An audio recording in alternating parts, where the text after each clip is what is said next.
자, 이번 시간에는요, 함수의 발산이라는 주제로 한번 수업을 진행해 볼까 합니다.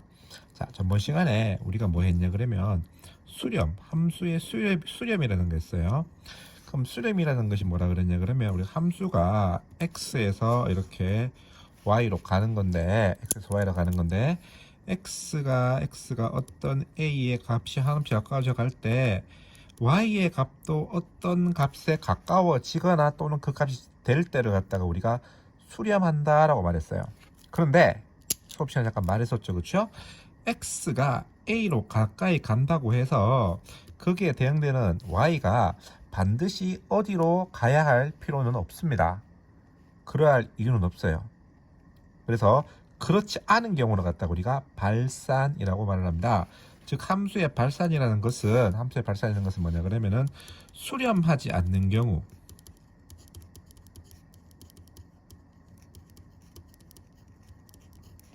수렴하지 않는 경우는 무조건 다 발산이다. 그렇게 여러분들이 생각을 하시면 됩니다. 세상에는 남자, 여자 두 개밖에 없듯이 이 세상에는 수렴과 발산, 함수의 극한에는 수렴과 발산 두 개밖에 없어요. 수렴하면서 발산할 수 없고요. 수렴도 안 하고 발산도 하지 않는 경우는 없어요. 반드시 둘 중에 하나다.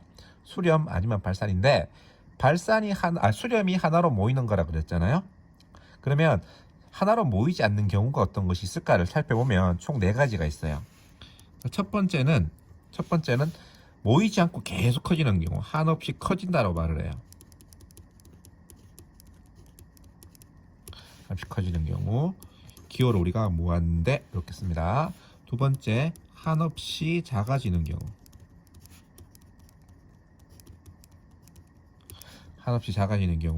마이너스 무한대 이렇게 써요.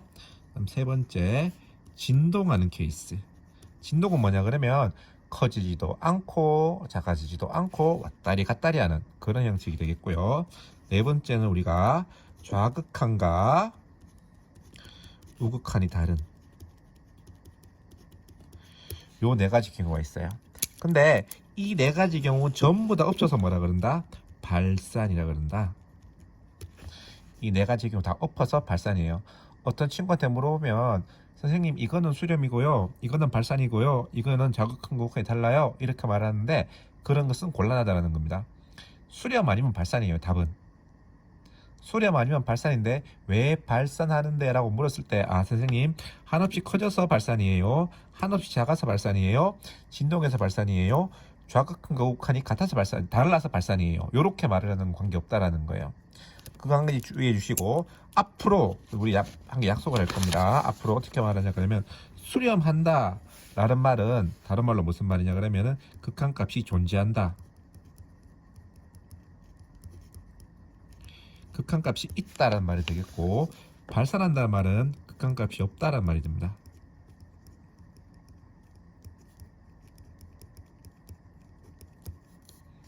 그래서 극한값이 존재하는 경우, 극한값이 없는 경우. 그래서 극한값이 없는 경우가 요 4가지 형태가 있는데요.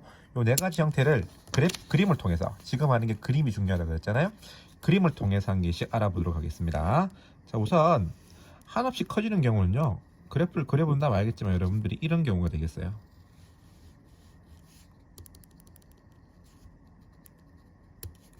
이렇게 있으면 x가 a로 이렇게 가까워져 갈수록 거기에 대응하는 값들이 커지잖아요, 그렇죠?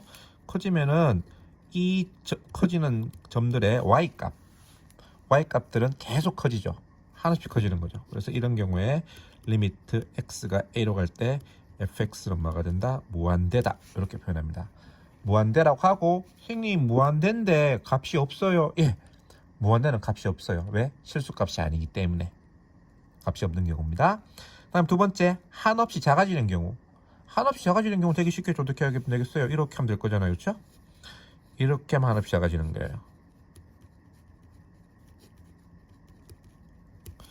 그 다음에 진동이라 하는 것은 이런 케이스예요. 이런 경우예요. 이런 거.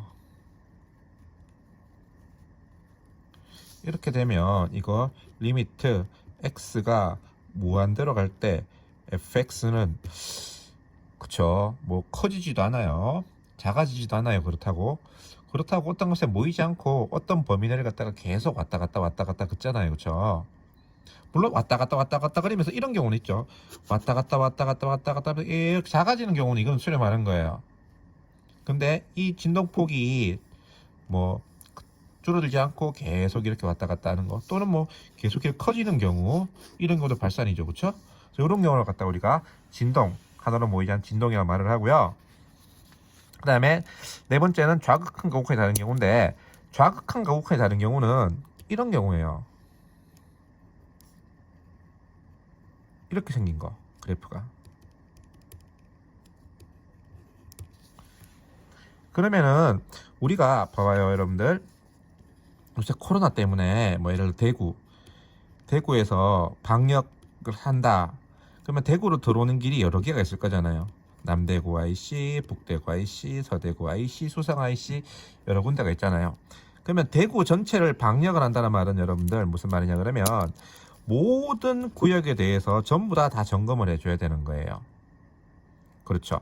근데 우리가 실수 A라는 것이 있잖아요. A에 가까워지는 방법은, A로 통하는 길이 몇 개 있냐? 두 개가 있어요. 어떻게? 이렇게 A로 가까워지는 게 있고, 이렇게 A로 가까워지는 게 있다고요. 그래서 A의 오른쪽에서 접근한다 그래서 우극한이라 그러고요. A의 작은 쪽에서 접근한다 그래서 좌극한이라 그래요. 기호로는 리미트 x가 a 플러스 fx. 큰 쪽에서 접근한다. 좌극한은 리미트 x가 a 마이너스 fx. 요래 되어줘야 됩니다. 그럼 우리가 수렴이라는 말은 한 군데 모여야 되니까 이거 두 개가 다 같아져야 되는 경우만 수렴하는 거예요. 그런데 얘 같은 경우는 이쪽에서 접근하면은 이 값으로 가는 거잖아요. 근데 이쪽에서 접근하면 이 값으로 가죠. 그래서 좌극한과 우극한이 값이 다르죠. 이렇게 좌극한과 우극한의 값이 다른 경우, 그때도 역시 극한 값이 존재하지 않는다. 또는 뭐라 그런다? 발산이라고 한다. 이렇게 되겠습니다. 그래서 오늘 발산의 네 가지 경우 꼭 기억해 주시고요. 특히 네 가지 경우 중에서 맨 마지막에 한 좌극한과 우극한은 너무나 중요한 내용이기 때문에 시간이 되는 친구들은 교과서를 한번 읽어보고 오셨으면 좋겠다라는 부탁을 드립니다.